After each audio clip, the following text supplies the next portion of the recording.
Welcome, everybody, to another edition of Speaking of Sales.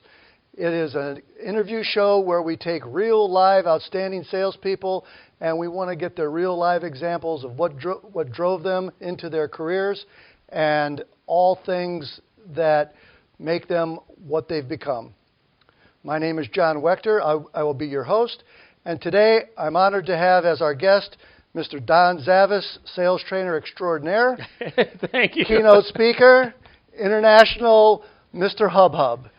And so, welcome, Don. Thank you. I've been called many things. Hub hasn't been one of them, but I'm gonna use that extraordinaire in the future. So thank you. It's an absolute privilege to be here.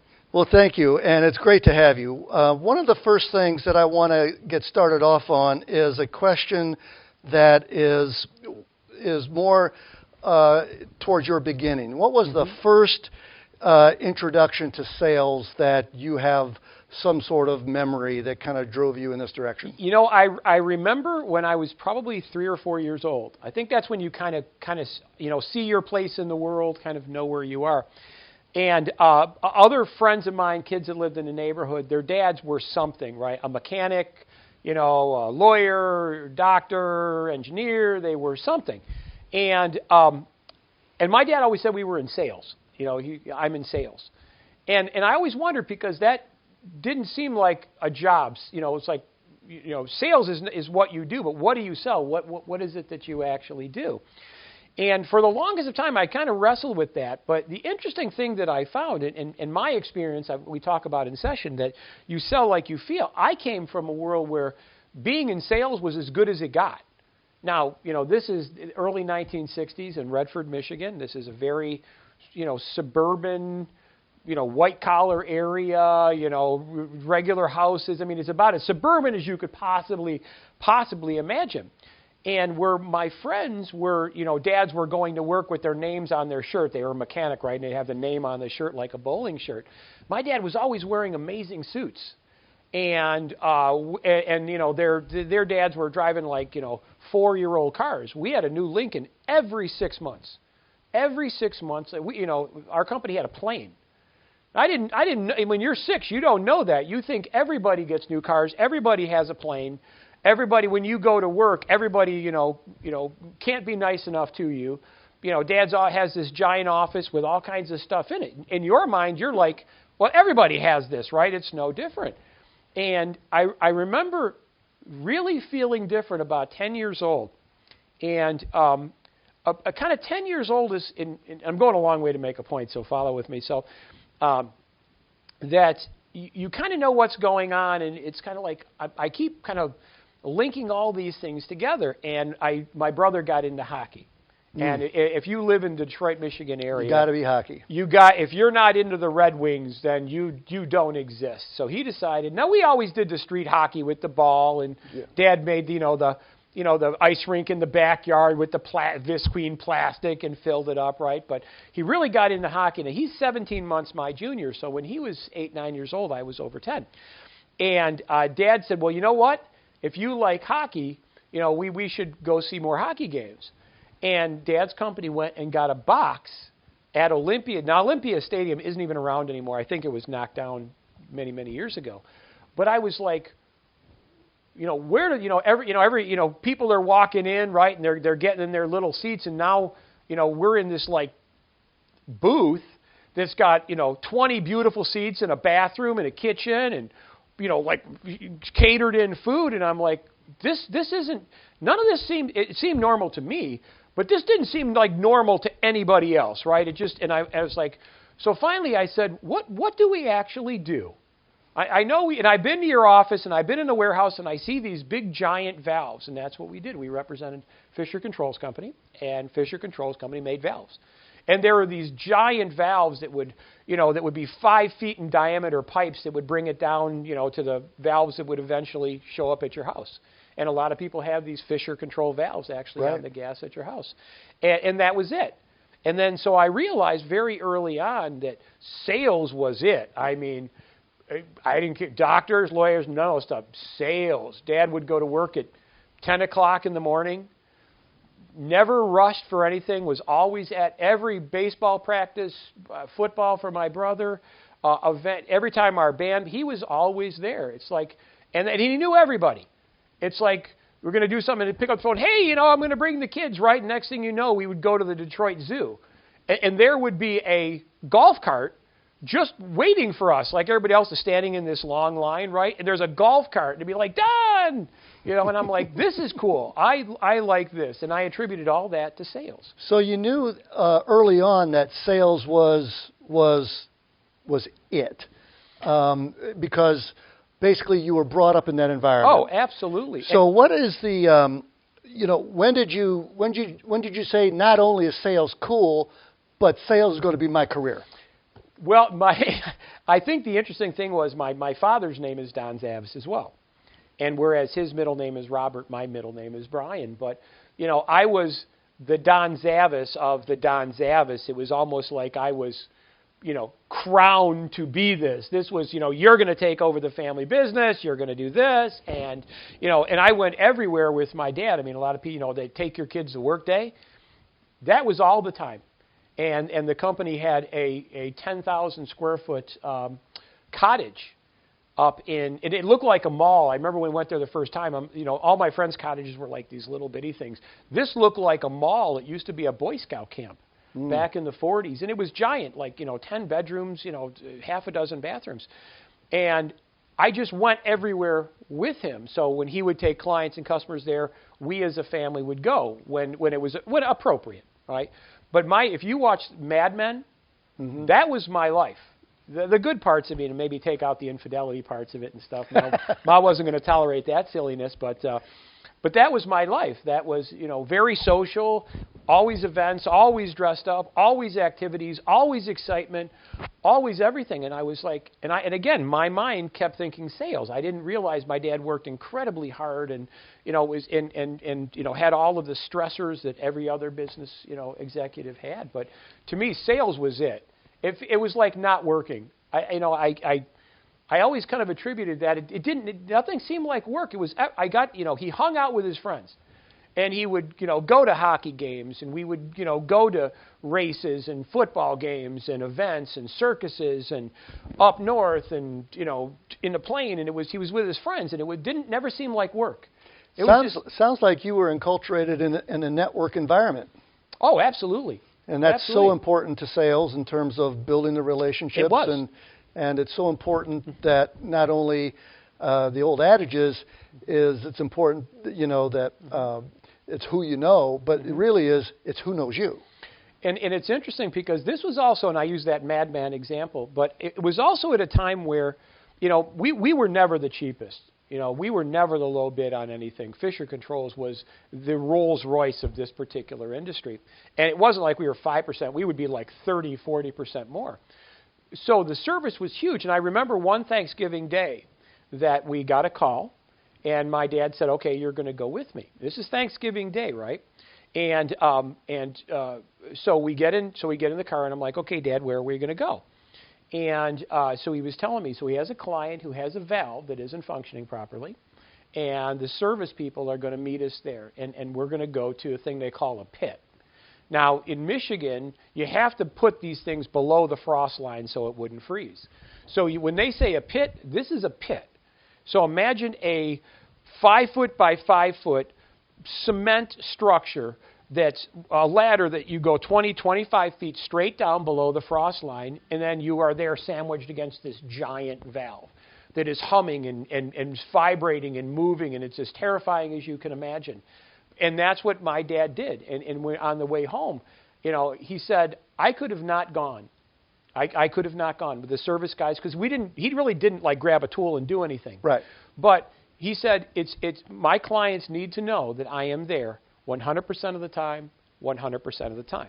So if it's Christmas Day, if it's whatever, and that's why, and I realized that very early on, that rarely is it the price. And even though his client may or may not have been there, when the service guy from Mishkan or Detroit Edison or whatever we were with, Detroit Water and Sewage.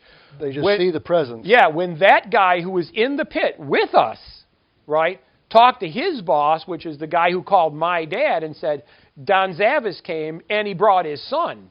And they were there in an hour on Thanksgiving Day. And the boss that was the one that talked to Dad put the phone down and said, "This is a guy we can rely on." Well, that guy was actually in the pit with 2 Don Zavises. He was. What are the chances of that, right? Yeah. But that's what I got. I got this overwhelming sense of relationship, an overwhelming sense of, and my dad, and this is again, we're talking in the 60s and 70s, there was no cell phones there, I think he got a pager, and I remember thinking to myself when the pager went off, it's like, oh my God, what technology, what could they possibly think of next, right? Here, this buzzes and tells somebody you've got to call them, right? I mean, what could they possibly think of next? And I remember that, and also that's where I learned that time is the currency of love. And he would always say that, you only use a phone when there's no other choice. He would rather get in a car, he would drive an hour, even if he could only be with you for 5 minutes, because he knew it was your birthday. And he would get you a box of your favorite cigars, or your back again, this is the Madman days, and your favorite scotch. Or if your kids needed tickets to, I remember one time we got tickets to the Ice Capades, which I don't even think they have the Ice Capades anymore. I don't know. But because we had a box at Olympia, all of the ice-related events, Disney on Ice and all those things, when they came, my dad would go with his client or his friend and like all their kids. So it'd be Dad, his client, and 12 little girls, right? And he would bring Dennis Harai because, it was, maybe the kids would feel more comfortable. And I remember thinking to myself, he could have just as easily said no, but he never said no. Growing up in that kind of sales environment, did you ever have a time where you realized that, this is my first sales job? Yeah. Well, explain that. I did. Dad, if you watch this has nothing to do, please don't me, because my parents actually watch my stuff. So I remember I'm 16 years old. Well, this was actually 15 years old. And I wanted to get so the day after my 15th birthday, I went to get my driver's license, right? Now, in Michigan, the day after your 15th birthday, you can start driver's training. So I started driver's training the day after my 15th birthday so I could have my learner's permit for the greatest amount of length possible. And I figured in my mind, the longer I drive, the better driver I will be, and so forth and so on. And to that point in time, Mom and Dad were very conscientious about, I realized that we were in a more affluent world, but we still had to work for everything. So if I wanted something, their deal was fine. You earn half, and we'll pay half. So my first guitar, because I was a guitar player since I was 5, was a Les Paul Custom. Now, at that time, that was an over $1,000 guitar, and this is like in the early 70s. So to get that money was really, really a struggle. But now it's car time. So I get in, and I start looking, and I figured, okay, I'm going to start looking for a car. And my mom says, make sure you get something. It's got to be safe and blah, blah, blah. So I find a 1976 Camaro LT.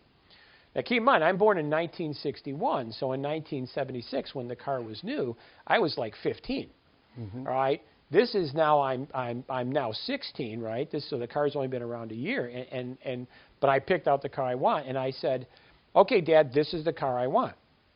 Now, at that time, it was $3,600, but in 1976, $3,600 was a lot of money. And Dad goes, well, you'd have to come up with your half. And I go, I'm never going to be able to save that. Right? And he's like, well, that's the deal, right? And I made the mistake I should have never said. And of course, I get all indignant, right, and uppity, and I'm like, we got all this money, and this is BS, and you're cheap, and that. And he looks at me dead sober, and he goes, your mother and I are rich. You, on the other hand, have nothing. And that was like, those words came out of a tomb. And then I realized that what he was really saying was, it's not that you don't have anything. You have food and clothing and all the things you need. But you will have to work for everything that you got. And right then and there, I said, that's it. I know how I'm going to make my money, right? It's going to be in sales.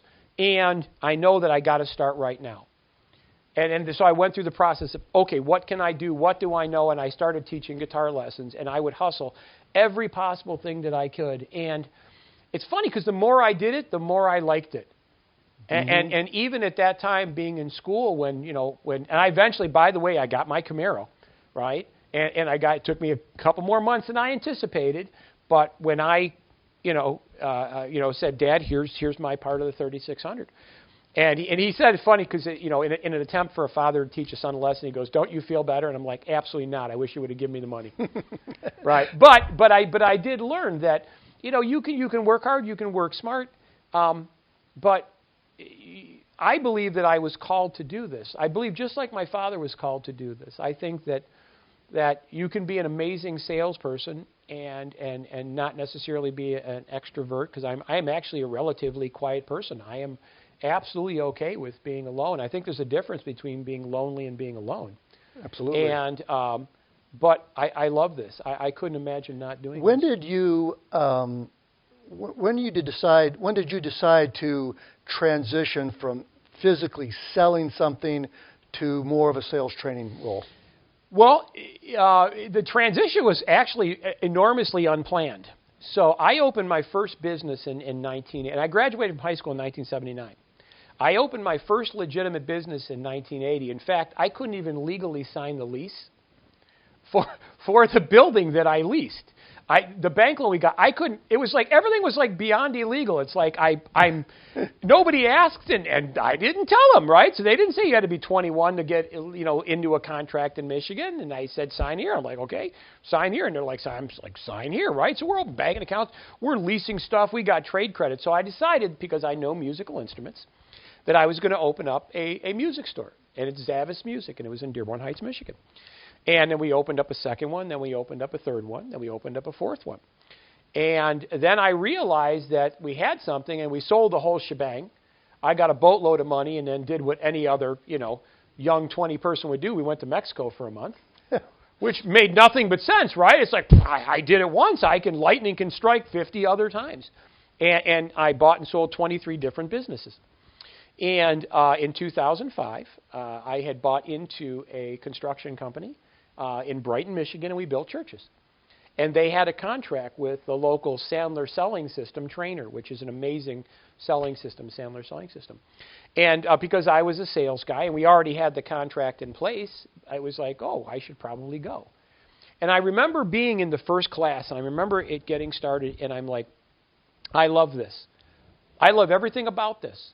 And it was interesting because it solidified a concept that I had, because when I would buy a business, when most people buy a business, the first thing they do is they come in, they lay off a bunch of people, they, cut back and hack and do all that kind of stuff. And I was like, that seems stupid. Why would you buy something just to break it apart? And every business I got involved with had to have an X factor. There had to be something. And by the way, I only bought 2 of the 23 that were actually for sale. Most of these businesses were not for sale. But there was something about them, that X factor was like cool. So I would walk in, and maybe my wife liked it and said, oh, this is a great store, because she was a great sounding board. Or, I would see something, or I'd read something in the Wall Street Journal about this is going to be the next hot thing. And I remember going in these businesses and saying, is the owner here? And frequently they would say, well, I'm the owner. And I would say, looking exactly like I do now, except now the 20-year-old, 27-year-old version, I would like to buy your business. And I would say, it may not be for sale, but let me share with you what this looks like. All right? I will bring in a business evaluator. You bring in your business evaluator. And I will willingly pay, and I'm sure we can negotiate a fair deal, the average of the two. So your guy and my guy. So my guy might be higher, your guy might. We don't know. But I will put together a deal based on you pay for your own, I pay for my own. All right? And I will gladly pay you the average of the two. However, if you choose not to sell to me, because now this business is on my radar, I'm going to put one right across the street from you. Now, I want you to sell it to me because I think that's fair. But now that this business is on my radar, I want it. And I will put it right across the street from you. And here's the problem. Your 40 years of business will do nothing but drive people to me.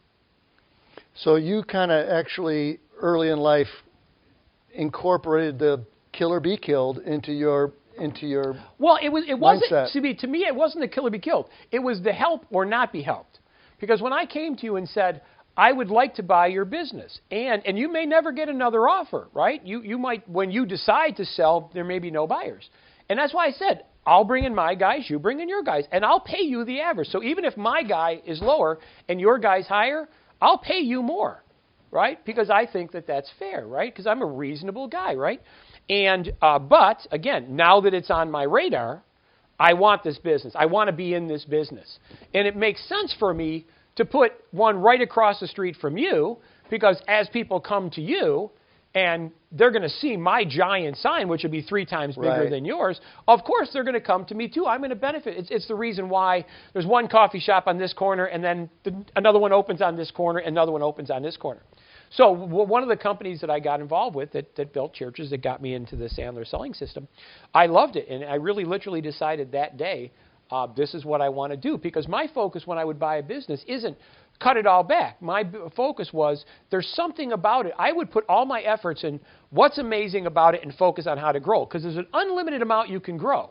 There's a limited amount you can cut back, but there's an unlimited amount you can grow. And that was my idea, is that focus on the growth. So bought into the construction company, sold out my interest after a year, got involved with the sales training company, tried to buy that sales training company from the existing owner, and we couldn't come to terms. And in 2006, headed out on my own. And I've been doing it ever since. A couple of quick points before we wrap up. Obviously, you know of Gene Simmons from KISS. Very well. Infamous promoter and moneymaker extraordinaire. Yep. To what degree did music influence your career? You know what it does? What it does, it gives you a couple things. First of all, it teaches you to be fearless. Now, when you're 13 years old and you step out on stage, you know you're not very good. But what we realized very early in the game, and I literally stole this from KISS, and I mean, if they were here, I would say I stole this from you.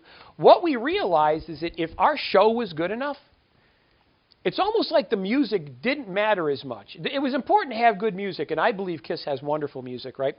But it was the show. So here we had stuff that blew up, and smoke and flames and sparklers and fireworks. So when you hired us, it was like the circus came to town. And so you could hire like this band who was good and made good music for your dance, or you could bring this circus.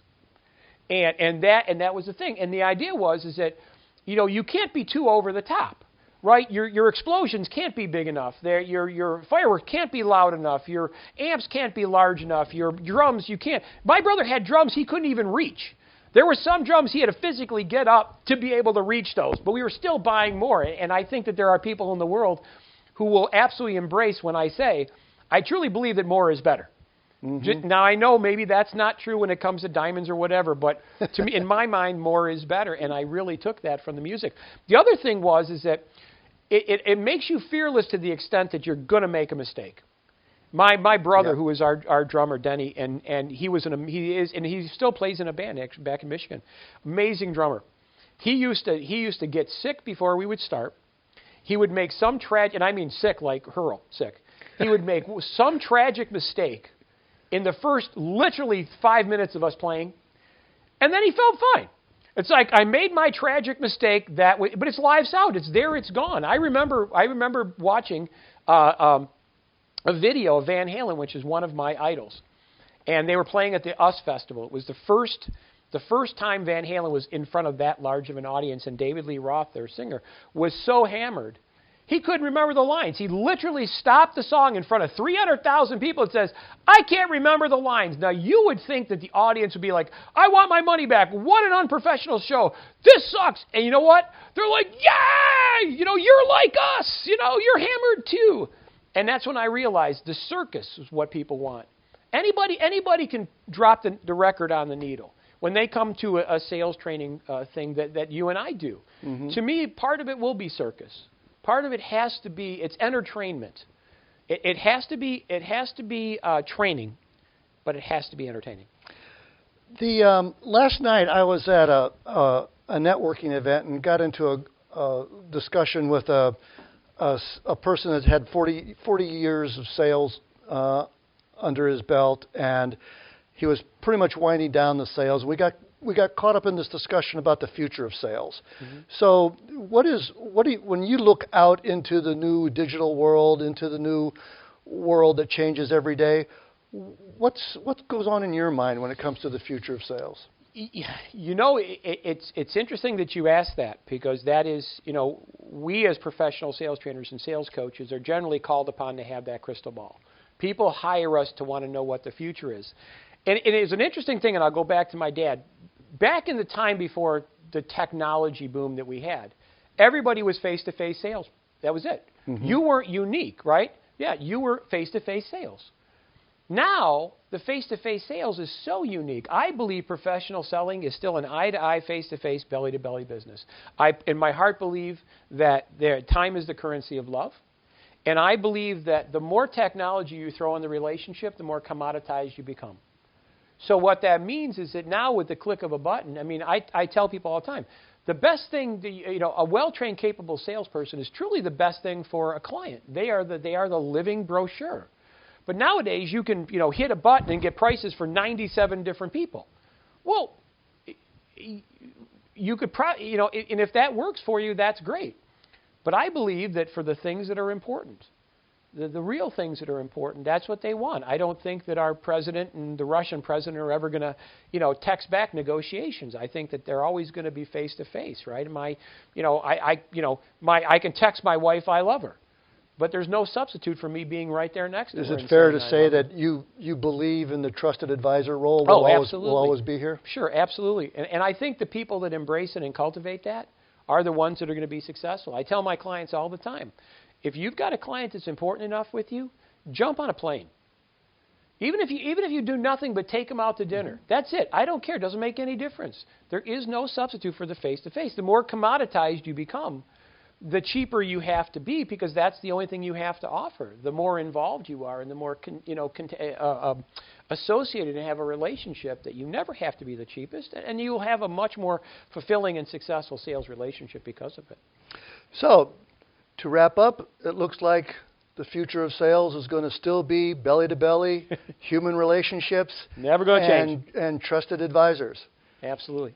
I want to thank you so much for being here, Don. Thank you. It was an absolute privilege to be in this chair. It was kind of fun. And thank everybody for watching, and we'll be back with another edition of Speaking of Sales on the other side. Thank you.